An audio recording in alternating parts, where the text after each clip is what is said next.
Hola amigos del Guardián de la Salud, como todos los lunes, otra vez podemos estar con ustedes.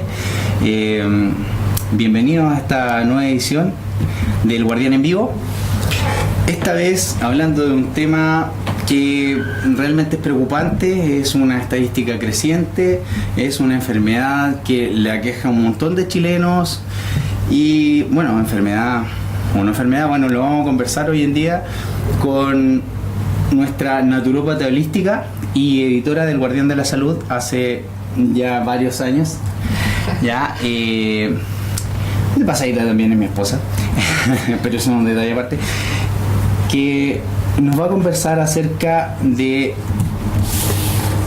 la diabetes, esta controversial y creciente condición que aqueja a cientos, y por qué no decirlo, a miles de chilenos, ya que ha sido una de las afecciones más diagnosticadas en este último tiempo.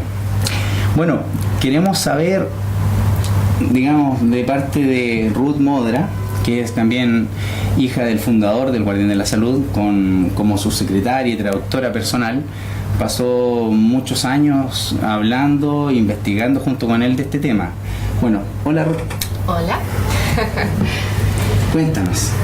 Bueno, primero, antes que nada, he conversado con algunos auditores y me han preguntado, bueno, ¿qué es lo que hace un naturópata holístico? Porque tú eres naturópata holística, ¿ya? ¿Qué es lo que hace? ¿A qué se dedica?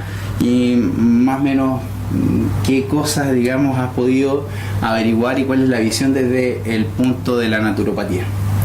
Bueno, la naturopatía, como naturopatía holística, es algo que se estudia en distintos países, está más desarrollado, hay más universidades y distintas instituciones que lo imparten.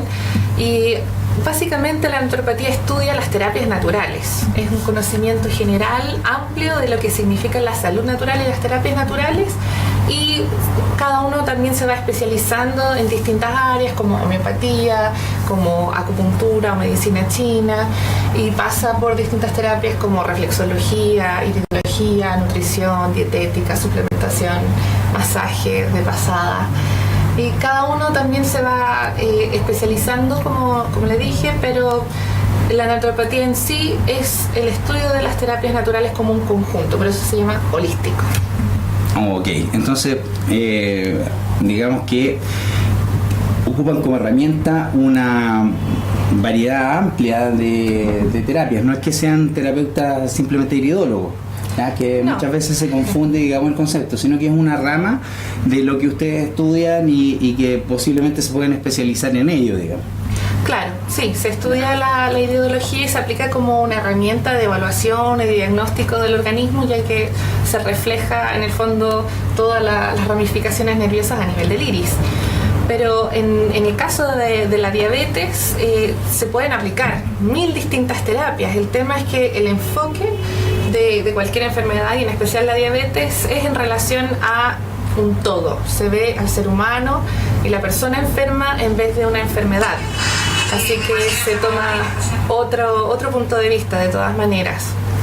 Diabetes, bueno, la palabra ya es como, ya produce un poquito de, digamos, de recelo. ¿Qué es la diabetes? Bueno, están dependiendo de la visión o del paradigma desde el cual se hace el acercamiento. Se puede dar distintas connotaciones de lo que es la diabetes en cuanto a la gravedad de un diagnóstico de diabetes, pero como les decía, cada persona es un individuo en estos casos, y básicamente la diabetes se trata de un tema a nivel del azúcar en sangre, si es que está muy alta o muy baja. O sea, ¿sí? ¿Se puede decir que es un desequilibrio del azúcar en sangre? Claro, porque lo que sería una descripción básica. Claro, ¿cómo te diagnostican diabetes? ¿Vas al médico? Claro, generalmente las personas están sintiéndose mal, tienen algunos síntomas como sed excesiva o agotamiento, distintos síntomas que los llevan, o simplemente, y la gran mayoría, los diagnostican de pasada en un examen y les comienzan a decir que usted es diabético, de sorpresa. Porque ese es el tema de la diabetes. Hoy en día hay un nivel de diagnóstico y una forma de tratamiento demasiado masivo y generalizado, porque se está tratando como casi una fábrica y no se toma en cuenta que puede ser algo bien pasajero y que el estilo de vida lo puede revertir bastante. Es decir, que yo voy a un control de rutina y me encuentran el azúcar alta, porque al parecer no se preocupan del azúcar baja hasta que llega a niveles extremos, digamos, hasta cuando llega a un coma diabético. Es ahí recién cuando al profesional de la salud que esté de turno, digamos, de manera oficial, es cuando le preocupa, digamos, el azúcar baja, cuando empiezan a sentirse mal por pérdida del conocimiento o pérdidas de memoria repentina, pero el azúcar alta, digamos que es la forma de diagnosticar la diabetes, ¿cierto? Claro, es lo típico. De hecho, la medición cada vez va bajando más, pero lo más actual es que teniendo más de 110 de azúcar en sangre en ayunas ya se considera diabético. Es decir, que en ayunas, sin nada en el estómago, absolutamente nada de glucosa, nada. ¿O se hace un test de tolerancia? Hay test de tolerancia, que ya es otra medición para ver cómo el organismo está reaccionando ante la ingesta de glucosa. Son distintos exámenes, uno en ayuna y otro es de tolerancia a la glucosa. Claro. ¿No habrá un sobrediagnóstico de repente en ese tipo de cosas? Es que justamente lo que se plantea desde una visión más natural, desde una visión entrando en otros estudios sobre cómo reacciona el organismo, vemos que justamente el tratamiento médico suele exacerbar el problema. Entonces, algo que puede haber sido un suceso puntual, pasajero, que le subió el azúcar en sangre, le bajó bruscamente y justamente se lo detectaron en ese momento, puede haber sido algo pasajero o simplemente por un estilo de vida que estaba llevando en ese momento. Entonces, cuando comienzan con un tratamiento, con un diagnóstico, con tener que controlarse y tener esa etiqueta, ahí se agrava mucho más. O sea que, es decir, ya sabemos cómo se diagnostica, pero ¿qué particularmente es la diabetes? Sabemos que hay un síntoma que es visible, es el azúcar en sangre alta en este caso, sin tomar en cuenta que también hay sistemas de compensación naturales en el cuerpo y de repente baja por una natural compensación. Pero independientemente de eso, que yo creo que por ahí va la cosa, un sobrediagnóstico, y muchas veces digamos que la forma de diagnosticar también puede ser muy a la ligera, o sea, solo con una foto no te pueden interpretar una enfermedad. Justamente, ¿ya? Es muy buen punto. Todos los exámenes de sangre son una fotografía, son un instante cuando te tomaron esa muestra de sangre, cómo estaban tus niveles en ese momento. Pero pueden fluctuar y cambiar rápidamente. ¿Por qué? Eso tiene que ver con estilos de vida y sucesos en la vida, y por eso está esta asociación tan fuerte de diabetes y estrés. Existe, digamos, por parte de la medicina oficial, o sea, nosotros con el médico, el diabetólogo, digamos, ya llegamos al diabetólogo. ¿Te dice por qué se genera la diabetes? ¿Hay algún responsable, alguien o algo me está fallando en el organismo? ¿Cómo sé yo cómo funciona mi organismo y qué partes se ven involucradas, o cuál es el origen de la diabetes? ¿Se sabe eso? ¿Hay algún...? Es que justamente a nivel de la medicina tradicional hay muy poco indicio, y en el sistema de salud público especialmente no se suele dar ninguna explicación más allá, sino que se explica como que tu páncreas es el que tiene problemas y hay un desorden y no estás produciendo suficiente insulina, o tienes un exceso de insulina, o eres resistente a la insulina, y se dan como explicaciones como que el cuerpo fallara. ¿Qué es lo que falla precisamente del cuerpo? Porque nos están preguntando, ¿tiene algo que ver la función hepática con la diabetes? Saludos a Sandra. Sí, Sandra, justamente es muy interesante ese vínculo que nadie lo suele hablar, pero la función hepática tiene mucho que ver con el nivel de azúcar en sangre, porque nuestro hígado almacena glucosa en forma de glucógeno. Entonces eso tiene que ver, la liberación paulatina de este glucógeno hacia el torrente sanguíneo es el que mantiene estable nuestros niveles de azúcar en sangre, y eso impide que tengamos bajas repentinas de azúcar en sangre. Y estas subes y bajas de azúcar en sangre en el fondo es el problema del estrés y la vida moderna, que nos lleva tanto a, ya sea a través de la alimentación, a través de sucesos estresantes en la vida, que comenzamos a tener fluctuaciones bastante fuertes. Y obviamente todo radica más en el páncreas, pero el hígado definitivamente tiene un rol importante en cuanto a mantener estable los niveles de azúcar en sangre. Podríamos hablar entonces de dos orígenes de la enfermedad o de esta condición, porque uno sería el origen, como tú ya lo decías, alimenticio, hábitos de vida, digamos, en todo lo que hago o dejo de hacer en cuanto a mi nutrición y a mis actividades. Pero por otra parte, nombraste también el estrés. Entonces, ¿podríamos hablar de dos orígenes de la diabetes? ¿O existe algún otro punto más entre medio? O, bueno, el tercero sería tal vez una combinación de ambas. Claro, yo creo que en la gran mayoría de los casos hay una combinación de ambas, pero hay un factor gatillante de todas maneras, y ahí es donde el estrés juega un papel muy importante, porque factores de riesgo para la diabetes se pueden nombrar muchas: la alimentación desordenada, el alto consumo de carbohidratos, azúcares, y mientras uno más investiga ese tipo de cosas, lo vas descubriendo y ves claramente que tu estilo de vida, el consumo excesivo de café, muchas distintas cosas, o la falta de ejercicio físico, pero hay personas que tienen todos esos mismos factores de estrés, o sea, factores de riesgo, pero no están desarrollando diabetes, y algunos sí. Bueno, y es más, seguramente más de alguien ha podido conocer, digamos. De hecho, yo conozco un par de tipos que comen de todo, absolutamente de todo, y sin embargo están extremadamente saludables según, digamos, las tablas de medición médicas convencionales. O sea, tienen el azúcar estable, mantienen, digamos, un nivel de grasa aceptable, tienen una condición física promedio, sin hacer ni siquiera ejercicio ni cuidarse en la dieta. Es decir que no es, digamos, certera la acusación a 100% a la mala alimentación. O sea, no se podría explicar 100% la mala alimentación en relación a la diabetes. Sin embargo, tomando en cuenta este otro factor de estrés, tal vez podemos llegar a explicar una gran parte, sino que la mayoría de los diagnósticos de diabetes. Y así no caemos en esa excusa típica de la genética, donde se nos dice, bueno, es una predisposición genética, será que tienes una abuela, un tío, tu mamá, tu papá que tuvo diabetes. Siempre se suele hacer ese historial.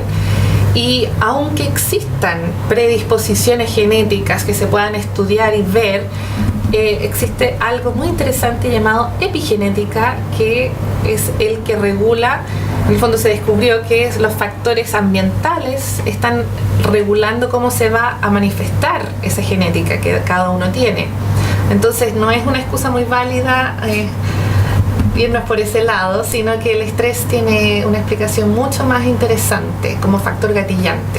De hecho, es un factor de lo que luego del estudio del genoma, disculpa que haga un paréntesis en esto, pero es súper importante. Luego del estudio del genoma humano, se siguió investigando, digamos, cómo los genes, que todos tenemos potenciales genes de cáncer, pero cómo se desarrollaban o cómo se desenvolvían hacia el cáncer. Entonces se llegó a la conclusión de que había factores externos al gen, y que estos factores externos, llamados factores epigenéticos, son los que determinan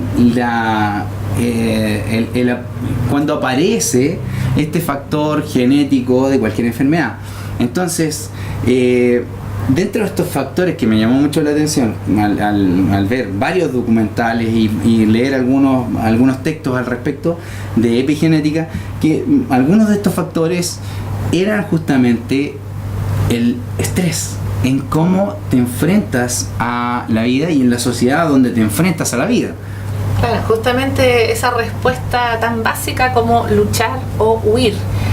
Y esas son respuestas innatas del organismo, y nos vemos enfrentados a situaciones típicas de eso en el día a día. La vida moderna estamos incluso más expuestos a ese tipo de situaciones, porque estamos ante cosas ante las cuales nos estamos resistiendo, ya sea una resistencia de luchar o una resistencia de huir de lo que se nos está obligando a hacer, y eso desencadena toda una reacción a nivel metabólico, a nivel de los islotes del páncreas, y se ha visto el estudio de los comandos cerebrales de los islotes del páncreas y cómo se desencadenan este tipo de respuestas ante algo tan básico como tener que enfrentar una situación. Mira, yo conozco algunos testimonios de personas que justamente al llevar una vida totalmente controlada en cuanto a su dieta y adecuada en cuanto a su actividad física, aún así han desarrollado diabetes. Incluso no voy a dar nombres ni nada porque no corresponde, pero sí conozco casos de profesionales de la salud, como enfermeros, enfermeras, que han desarrollado diabetes, digamos, por distintas circunstancias. Investigando un poco con respecto a este tema y a la nueva medicina germánica, que es una de las áreas, digamos, más completas, claro, en cuanto a de las 5 leyes biológicas más completas para poder explicar este fenómeno como una reacción biológica que encuentra, digamos, una respuesta innata a un problema puntual, ¿ya? Entonces, como a modo de ejemplo, digamos, voy a repetir el fenómeno que yo he visto o que me han comentado. Uh-huh. Tú me podrías decir, porque como hiciste una tesis bastante amplia y viste bastantes pacientes, tal vez podría hacer alguna otra referencia, pero dentro de estas historias de vida y cómo vemos nuestras relaciones, nuestra cultura nos ha moldeado, y el caso era el siguiente. Una mujer joven comienza a tener roces como entre parejas normal, digamos, como cualquier diferencia que se pueda producir entre las parejas. Sin embargo, el hecho de interpretar estas cosas que van pasando como algo demasiado difícil de dejar pasar, entonces se genera cierta distancia y resistencia, digamos, al estar con su pareja, lo cual fue aumentando el distanciamiento y las dificultades entre ellos.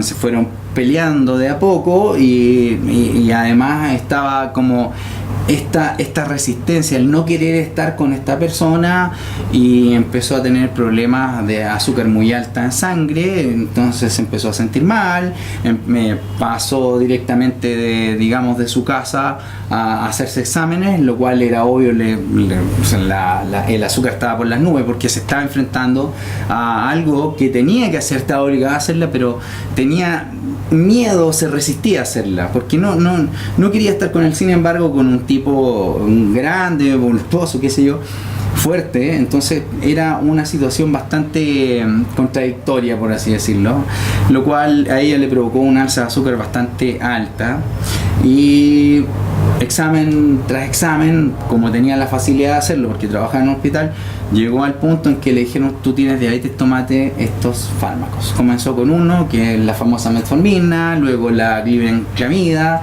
luego donde no bajaban los niveles de azúcar, porque como tú decías hay un reservorio grande en el hígado, lo cual se va liberando a medida que lo vas necesitando, y ella necesitaba enfrentarse a este asunto. Llegó hasta el punto de que le recetaron insulina, diabetólogos, y con todas las facilidades, tú sabes, de una persona que tiene a su disposición un amplio equipo médico.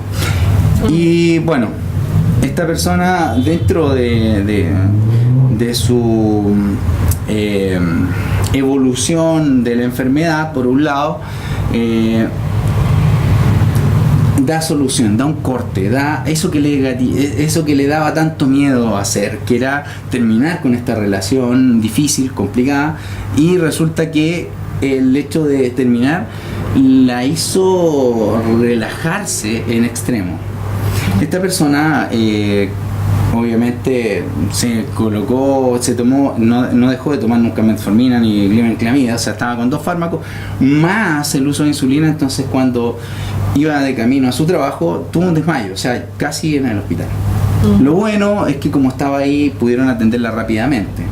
¿Por qué pasó eso? O sea, yo tengo mi teoría, o sea, es lógico que ya no necesitaba tal nivel de azúcar, ya no tenía nada que enfrentar, ya tenía resuelto su problema, ¿ya? Pero me imagino que esa situación no es algo particular, sino que, de hecho, muchos filósofos dicen conocen una persona a fondo y conoces muchas. Entonces el asunto puede ir por situaciones como estas, complicadas, en las que nos metemos por A, B, C motivo. Claro, y no siempre son una pareja, puede ser el trabajo, puede ser jefe, al revés, justamente. Claro, un jefe acosador. Claro, situaciones, lugares. Hay casos de lugares específicos que están gatillando una resistencia y la persona forma el hábito de siempre pasar por ese mismo lugar y reactivar y volver a pensar en la situación que le provoca esta reacción biológica de subir su azúcar en sangre. Así que son tantas personas como causas, pero lo básico es que es una situación de resistencia, donde la persona se resiste a realizar algo que le produce un rechazo. En el fondo, rechazo también puede venir acompañado de temor, pero siempre es de resistencia, la situación que se ha como logrado especificar. Ese tipo de estrés es el que provoca cambios a nivel del azúcar en sangre. ¿Y cómo revertir la diabetes? Es un temazo. Yo sé que es un tema vasto y digamos con distintos enfoques. Yo creo que lo holístico aquí es donde pierde el foco, digamos, donde pierde la noción de que somos universos ya dentro de un cuerpo, que tenemos tantos factores como posibilidades. Entonces, revertir la diabetes, digamos, por un lado ya sabemos que es empezar a trabajar emocionalmente o psicológicamente hasta llegar a la emoción de cómo vemos el mundo o de cómo enfrentamos las cosas o de hacernos tan valientes como para poder terminar con algunos tipos de problemas. Pero independiente de eso está también la diabetes, que yo me gatillé durante 20 años comiendo la misma cuestión llena de azúcar o una bebida X negra con etiqueta roja. Claro, es que esa es la diabetes que siempre en el fondo ha existido, la diabetes del adulto, la diabetes que es a nivel de un estilo de vida constante en el tiempo que provoca un agotamiento a nivel de nuestro páncreas y es un estrés de otro tipo porque la resistencia del propio organismo hacia comer y comer más alimentos azucarados y altos en carbohidratos. Yo tengo esa teoría de que en el fondo estamos hablando del mismo tipo de estrés, pero en una manifestación muy distinta. Cuando uno toma una bebida gaseosa, la primera vez que tú la tomas, tu cuerpo tiene un total rechazo y una resistencia a estar ingiriendo un líquido gasificado. Se produce un rechazo tal que suele ser doloroso. La primera reacción, si alguien se acuerda, como te llegan, lágrimas en los ojos, duele en la nariz, es bastante traumático, pero tú te vas acostumbrando y finalmente se ve claramente que mientras más bebida gaseosa, más tendencia a que tu pobre páncreas ya no quiera más y se produzca un conflicto de ese tipo. Y sin dejar de lado que también está estimulando la secreción de insulina con cada sorbo de un montón de azúcar. Claro. O sea, son varios, digamos, que para poder darle una vuelta 360 al asunto hay que mirarlo de manera objetiva y tomar en cuenta estos multifactores que componen el ser humano. Bueno, una pregunta de nuestros auditores. ¿El diabético puede retener líquido? Oh, claro. Yo creo que cualquier persona puede retener líquido y en el caso de una persona con diabetes eso viene como acompañando todo un cuadro porque típica la relación entre diabetes y obesidad, y la obesidad con la retención de líquido, y ahí entramos a todo un mundo de conflictos y problemas. Y no es solamente algo físico, sino que es una manifestación de factores de estrés muy profundos.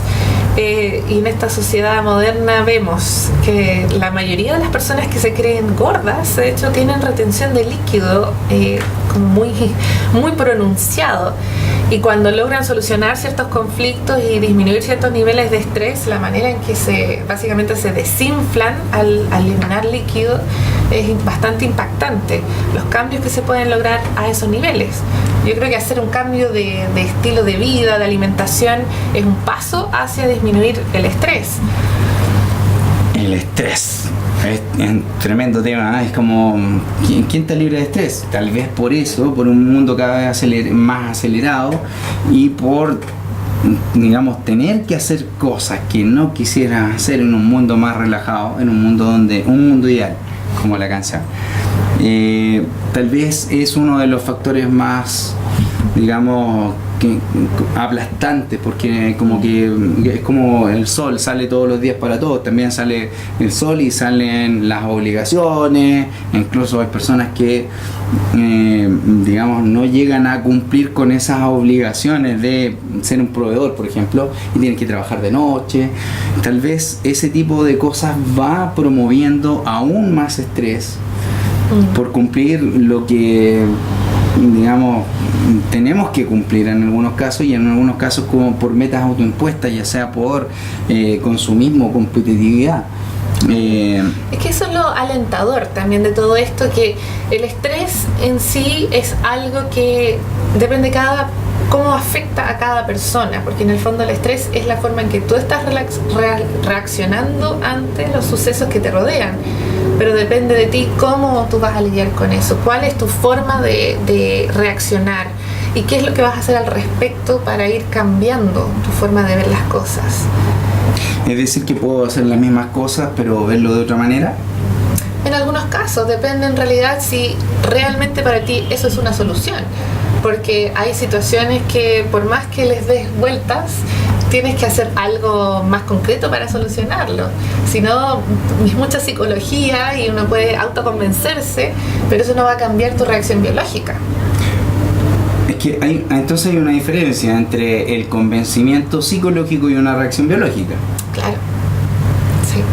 Aunque las herramientas psicológicas nos ayudan mucho, porque muchas veces si combinamos cosas biológicas con otras herramientas psicológicas, podemos lidiar bastante bien y sin tener que, por ejemplo, dejar el trabajo, que lo necesito, pero busco herramientas para solucionar el conflicto que me genera.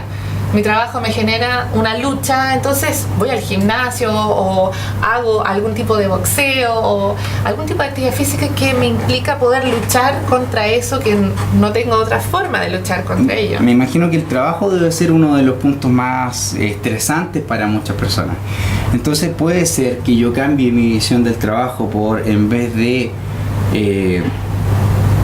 debo hacerlo, por un quiero hacerlo, o por, en vez de ir a cumplir horarios, voy a aportar en algo, voy a cambiar el mundo, voy a aportar a esta sociedad, voy a hacer que sea mejor, voy a solucionar la vida a alguien, aunque sea mi jefe, que sea un pesado, en esta lucha contra el mundo, y no dejar que las cosas pasen, sino que hacer que las cosas pasen.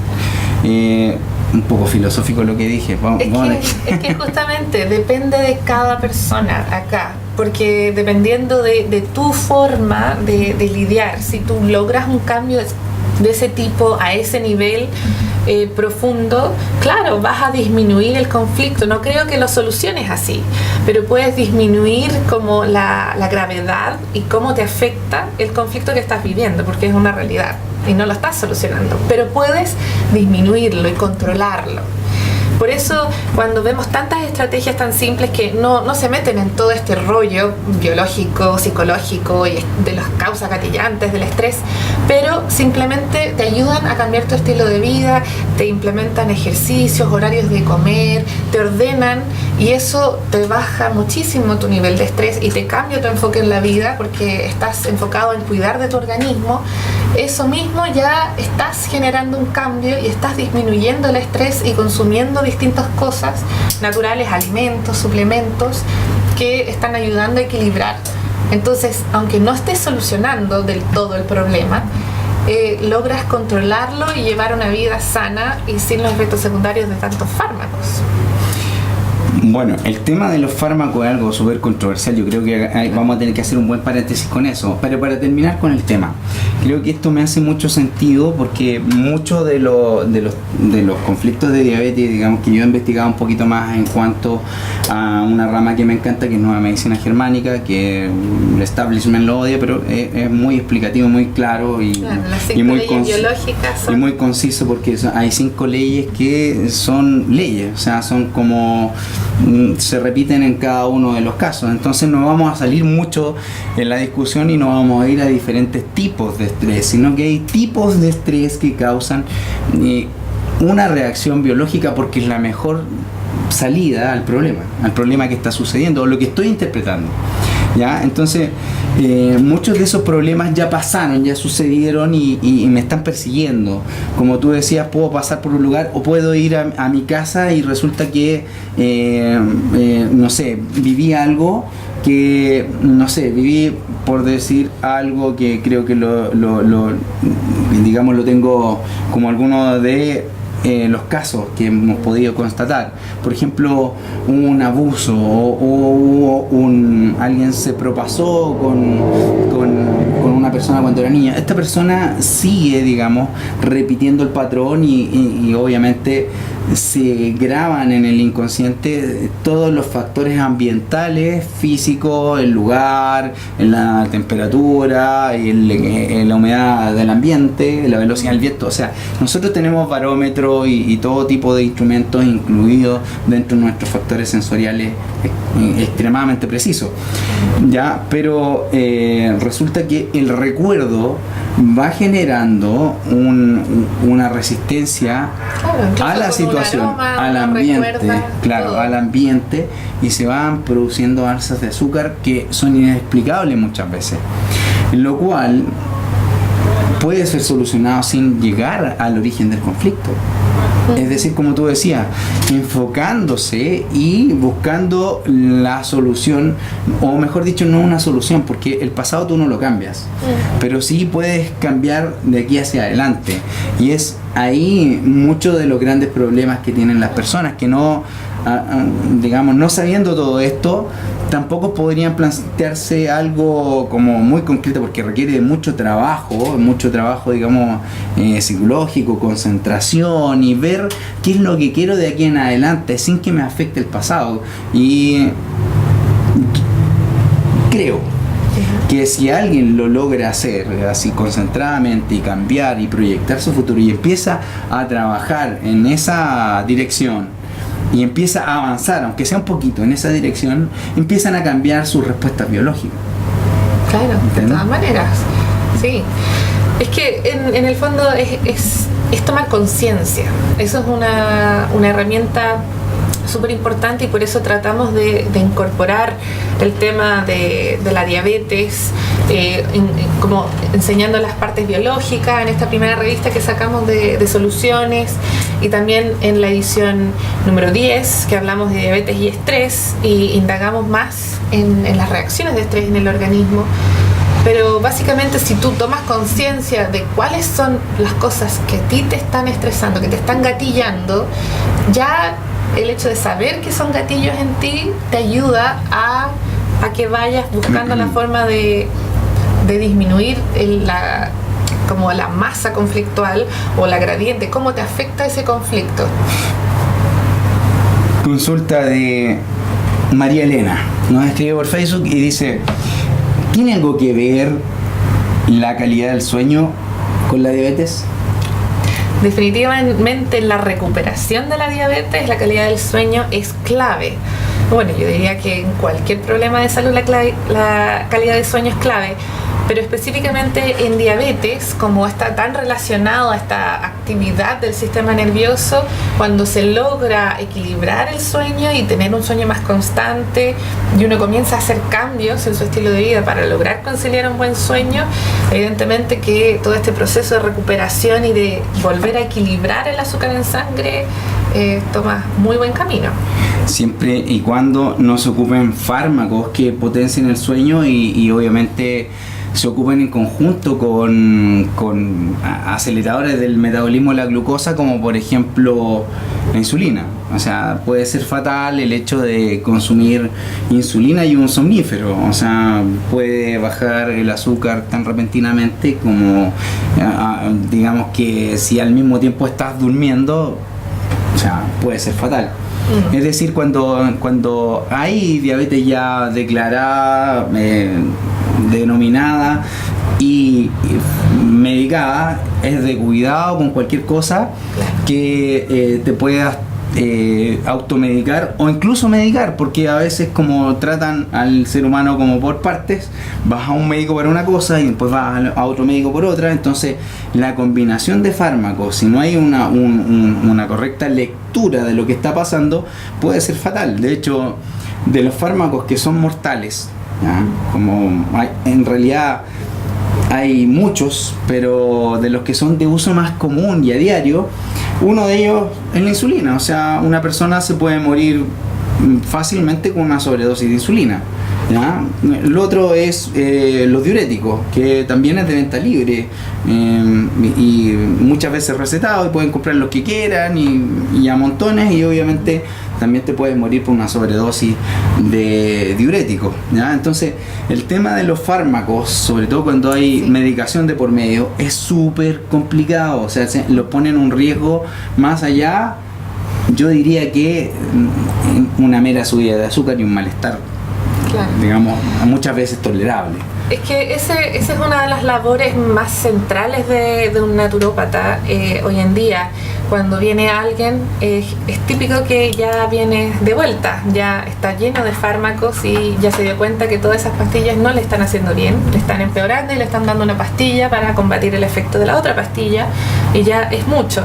Entonces comienza a haber todo un trabajo para que la persona pueda ir paulatinamente dejando los fármacos y haciendo cambios en su estilo de vida para volver a tener un equilibrio, a tener ciclos de sueño y de vigilia que sean como lógicos y que no tenga esta actividad exacerbada. Entonces comenzar a controlar a través de la alimentación, la suplementación, el uso de las bondades de la naturaleza para que el organismo vuelva a una normalidad. De hecho, no solamente vuelve a una normalidad, sino que muchas veces te replanteas la vida y tiene que ver con lo que estábamos conversando. Dejar como tus problemas atrás y replantearte la vida y empezar a tomarle valor a tu salud y a tu cuerpo y a lo que tienes por delante, no a lo que ya pasó, ¿ya? Otra pregunta, Ruth. ¿El accidente vascular tiene relación con la diabetes? Bueno, esa es una pregunta muy interesante porque estadísticamente uno podría decir que sí, tiene relación. Y justamente sí están relacionados muchos de los factores, los famosos factores de riesgo. Pero decir que una diabetes te va a provocar directamente un accidente cerebrovascular o cardiovascular realmente no tiene mucha lógica si uno puede identificar los distintos factores de estrés de cada uno de estos problemas de salud. Yo me arriesgaría a decir que los accidentes cerebrovasculares pueden ser mucho más o potencialmente más peligrosos con el uso de insulina, ya que licúa la sangre, claro.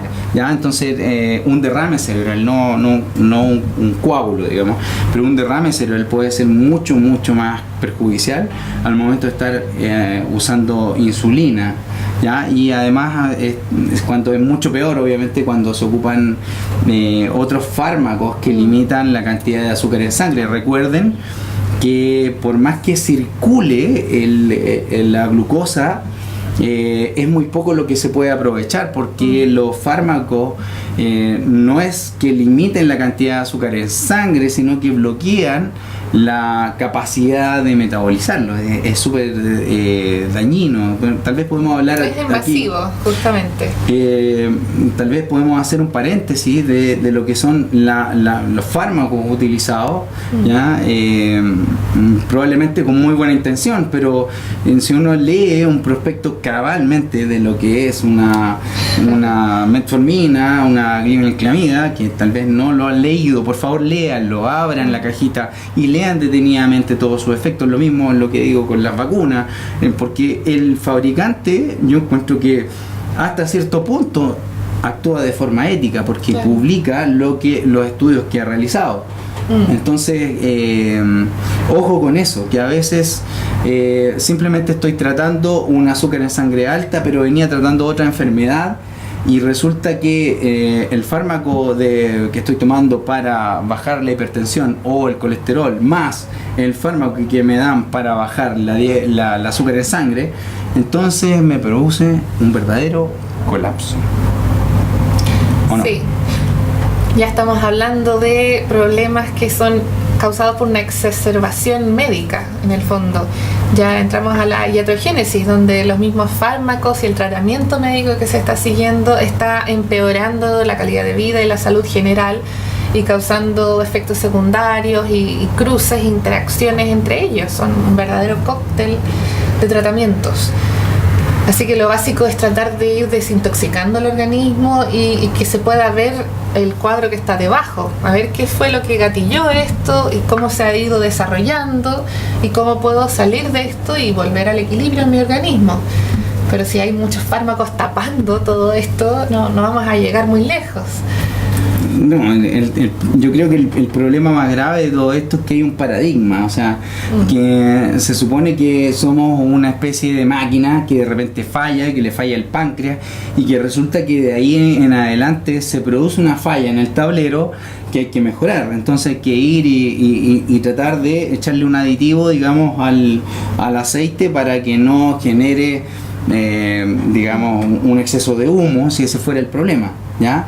Entonces el paradigma nosotros lo alimentamos como consumidores de un sistema de salud, alimentamos este paradigma porque no somos capaces de cuestionar nada.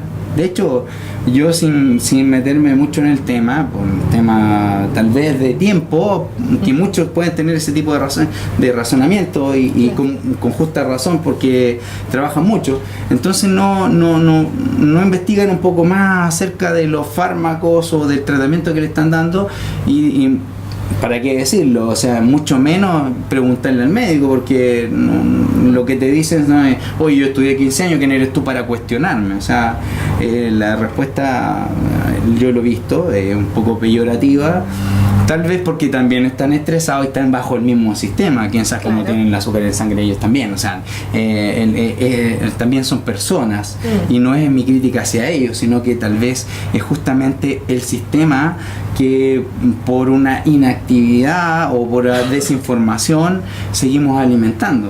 O sea, es una rueda que suma y sigue. Claro.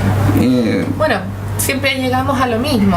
La clave está en la información. La información es el que nos puede comenzar a dilucidar qué es lo que realmente está pasando, y mientras más indagamos y cuando vamos uniendo cabos y viendo que está todo el aspecto nutricional, alimenticio, todo el aspecto del estilo de vida, de los hábitos, de la actividad física y de los factores de estrés, que muchas veces esos son los grandes gatillantes, y necesitamos de la actividad física y de la nutrición para poder, en el fondo, lidiar con estos factores de estrés que se han vuelto crónicos. En la gran mayoría de los casos llegamos a un diagnóstico de diabetes porque es crónico el problema.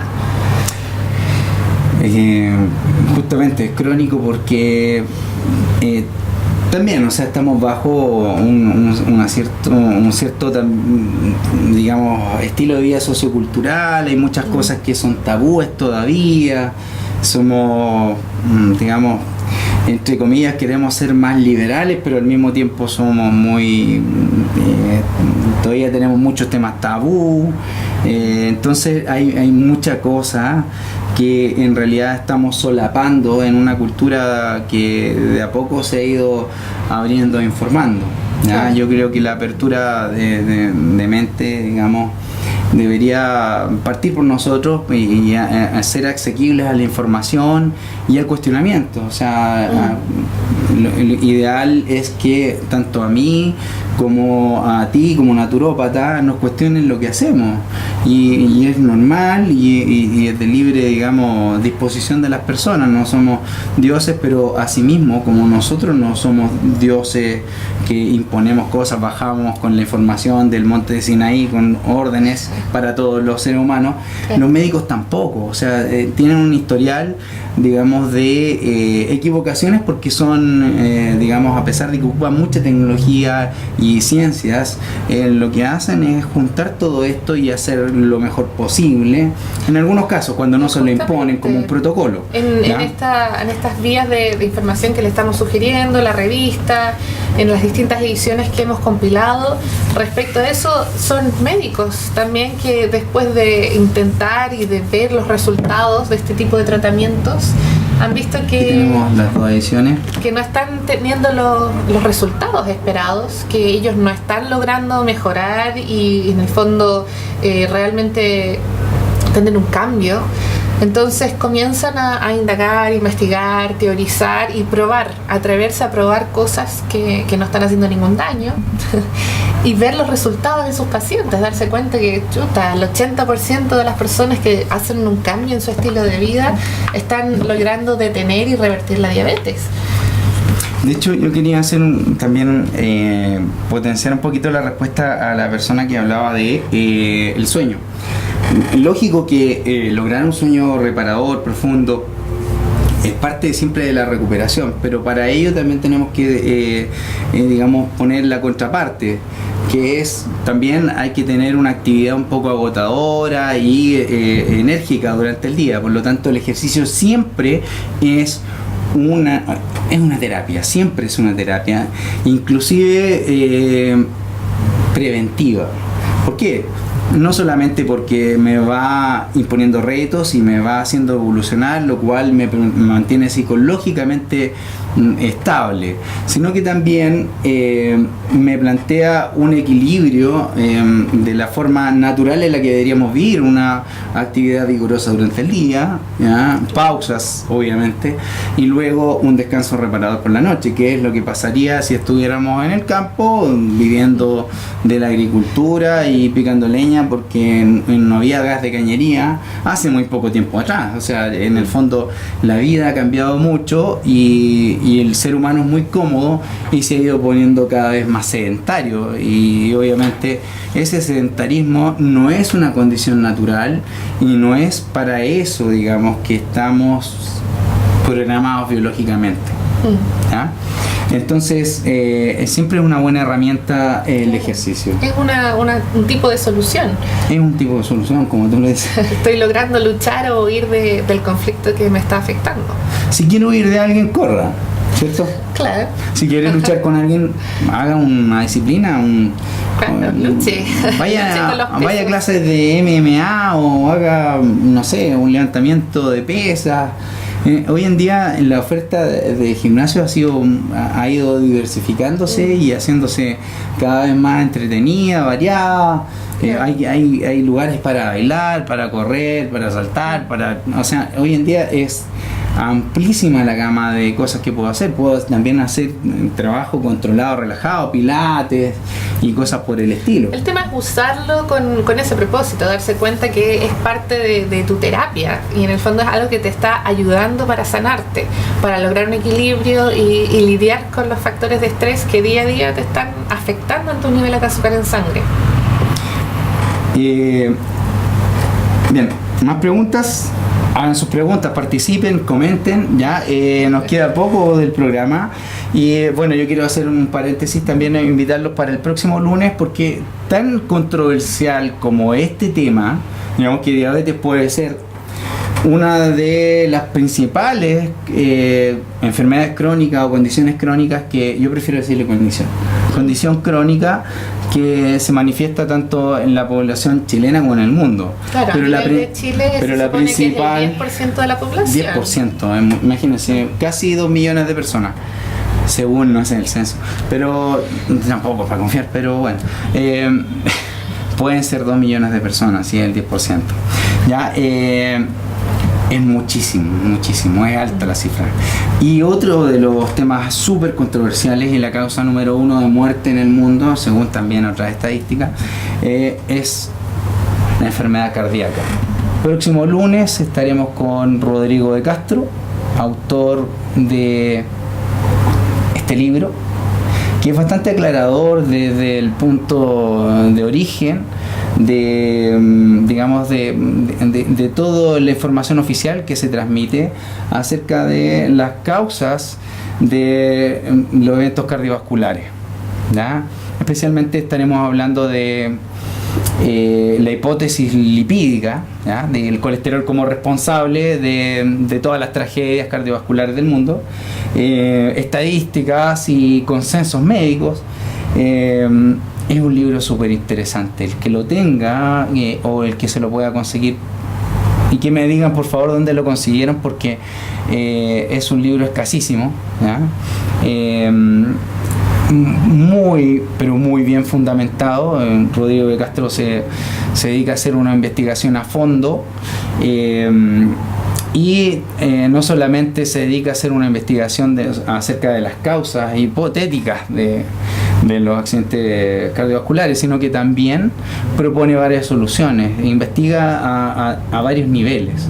Así que un libro súper serio. A mí me pareció fantástico, así que Rodrigo nos dio permiso para referenciarlo, ya que él ya hizo un trabajo exhaustivo de buscar información científica y súper bien fundamentada. Así que bueno, saludos para él también, y esperamos tenerlo el próximo lunes para hablar de su libro, La Revolución Cardiovascular.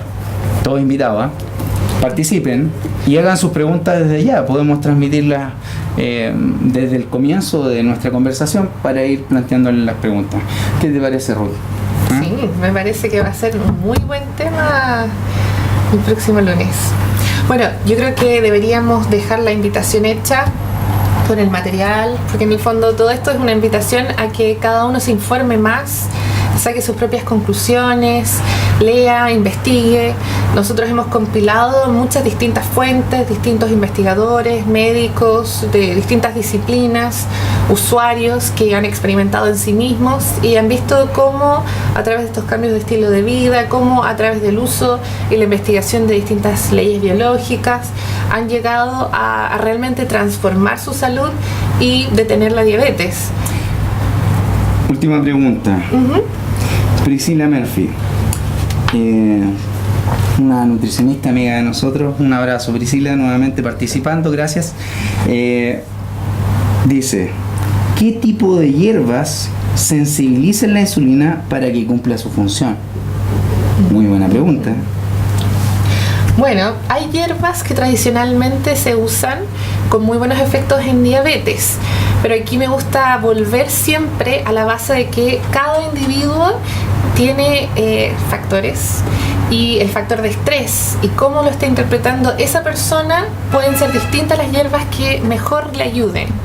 Entonces, en vez de especificar como esta hierba es buena para la diabetes, una persona que está cursando un desequilibrio de azúcar en sangre y que este desequilibrio se agrava cuando esta persona está en un estado de tensión nerviosa, con manos y pies fríos, entonces básicamente cualquier hierba que ayude a relajar su sistema nervioso en ese momento va a ayudar a regular su azúcar en sangre, versus una persona que tiene un mismo desequilibrio en sangre, del azúcar en su sangre, pero está en un estado de relajación cuando llega a subir su azúcar en sangre. Entonces esa persona con manos y pies calientes en ese momento, cualquier hierba que sea activante o incluso un suplemento va a ser muy bueno en ese momento para ayudar a regular su azúcar en sangre. Entonces ahí es donde existe aquí, la matiz.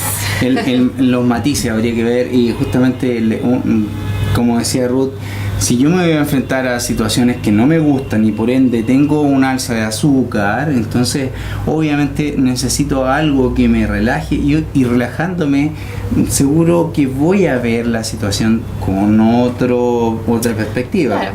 Entonces me va a ayudar. Relajante, como por ejemplo valeriana, melisa, pasiflora, el magnesio también tiene efectos relajantes, claro, en el organismo. los minerales principalmente, Claro. el magnesio, que aparte se ha identificado, digamos, nutricionalmente, que participa en el metabolismo de la glucosa, que abre los receptores y ayuda a que, digamos, los niveles se estabilicen.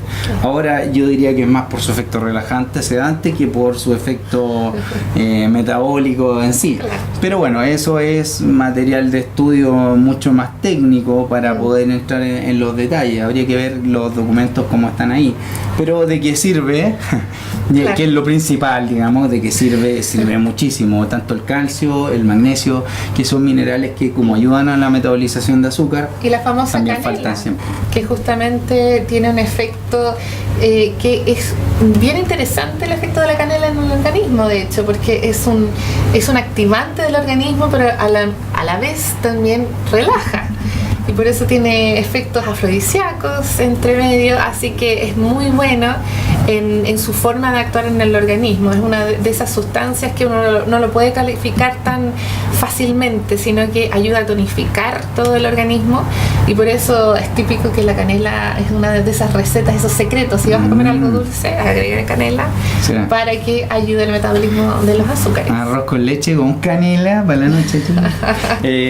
Entonces, la canela, y bueno, otro de los suplementos bien ocupados, digamos, dentro de este matiz, cuando las personas tienen esta, de hecho muchos lo interpretan como que voy caminando en las nubes, como que me desvanezco, y obviamente eso denota una baja de azúcar. Pues cuando hay estos desniveles tendientes a la baja, la vitamina C también ha demostrado ser bastante efectiva.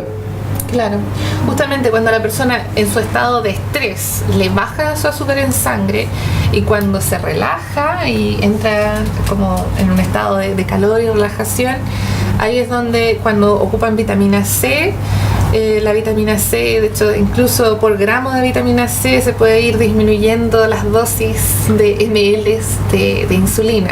O sea, se han visto la correlación que se puede lograr con las dosis de vitamina C, porque en ese momento ese individuo necesita que se le tonifique su sistema nervioso para ir equilibrando su azúcar en sangre. Entonces, entendiendo esta lógica de cómo funciona el sistema nervioso, en vez de decir, bueno, todo el sistema nervioso, pero ¿de qué sistema nervioso? ¿Parasimpático o simpático? Porque son totalmente opuestos en su reacción y función en nuestro organismo. Claro, habría que identificarlo un poquito. Bueno, parasimpático, estamos hablando del nervio vago y de un estado de relajación profunda, como cuando Claro. baja el azúcar en sangre. Y el simpático, un estado de estrés extremadamente alto, o cuando sube el azúcar en sangre. Sería así, ¿cierto? ¿O me equivoco? Exacto, Muy pero bien. también existe la otra versión. Existen las personas que el tipo de estrés les provoca que en estado de estrés les baje el azúcar en sangre, y cuando se relajan les sube. ¿En qué situación, digamos, tengo que verme para que pase eso? Bueno, eso lo llaman un conflicto de glucagón, porque justamente en ese momento es como que se da la orden del cerebro en tipo de estrés donde la persona está con una reacción de resistencia, pero con una connotación de asco. No solamente resistencia que provoca rechazo, sino que resistencia que provoca un rechazo con la connotación de asco.